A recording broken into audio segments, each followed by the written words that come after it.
Hello guys, ndabasuje inshuti bakunzi b'ibyaro TV aho mugenda mudukurikirana hose. Iyi ni breaking news, iyi ni inkuru ikomeje gutredinga, iyi ni inkuru igezweho muri aka kanya nk'uko nabibashezeranyije ko ngomba kubagezaho amakuru y'ibyamamare gatanu kuri kagenzi kako. Nk'uko mubibona, uyu ni umusitari, uyu ni umuhanzi ukunzwe cyane, uyu ni umuhanzi ukomeje kubica bigacika mu muziki nyarwanda, ukomeje kwigarurira imitima y'abatari bake hano mu Rwanda ndetse n'ahandi cyangwa se ndetse n'imahanga.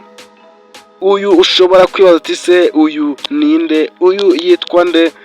Bamwita Yamano. Ubona henshi cyane mu bitaramo bigiye bitandukanye, dore ko yanakoranye igitaramo na The Ben kikabasha gukundwa cyane, dore ko The Ben agenda anavuga ko yamufashije kuba abafana bakinjira cyangwa se kuba amatike ye yagera ku ntego yari yihaye. Uyu rero nk'uko mumubona, amazina ye yiswe n'ababyeyi we, bamwita uwo bizagwira Floriye. Uwo rero ni umusore mu mazina ye akunda gukoresha y'ubuhanzi yitwa Yamano, ubwo akaba yaravukiye mu karere ka Nyamasheke.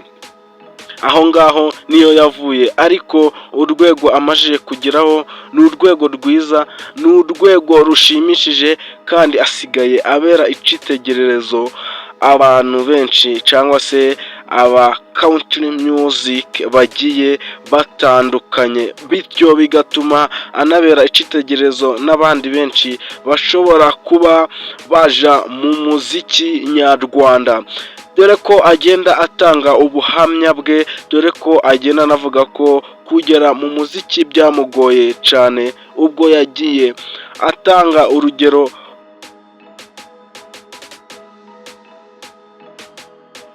rwa bamwe mu bahanzi ashobora kuba yarasabye ubufasha bikarangira batamufashije, ariko bitewe n'uko we yabaga afite intego cyangwa se yifitemo ubushake bwo gukora imiziki cyangwa se bwo gukunda umuziki, akavuga ati uko bizagenda kose kazageraho gafatwe, dore ko yanagiye yitangariza ko indirimbo ze nyinshi cyangwa se uturirimbo yagiye aheraho yabaga ari kudukorera ahantu ho mu misozi, ahantu hatereye cyane, agenda aririmba, dore ko yari umushumba. Ushobora kwibaza ati se uyu Yamano bimeze bite? Uyu Yamano niwe se ushobora kuba warageze kuri uru rwego rushimishije usya?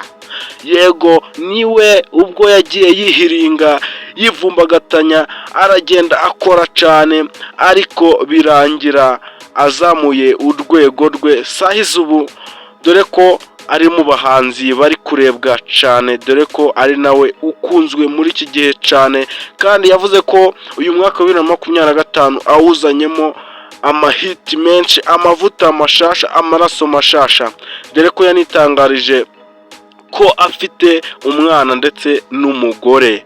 Ubu abenshi bari bazi ko nta madamu afite, ariko we yagiye abyitangariza avuga ati njyewe ubu nanyiri ku isoko kuko narangije guhitamo urubavu rwanje. Rero uyu Yamano yagiye yandika ku binyamakuru cyangwa se agenda avuga ku binyamakuru bigiye bitandukanye, avuga ati uyu Bruce Melody se bimeze bite?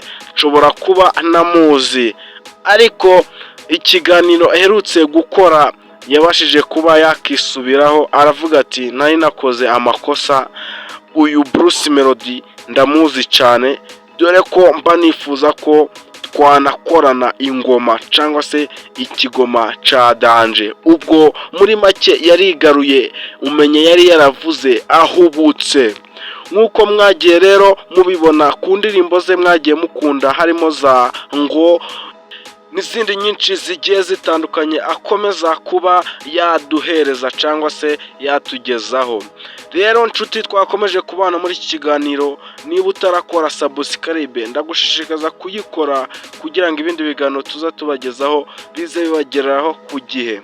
Mwari kumwe na Benjamin.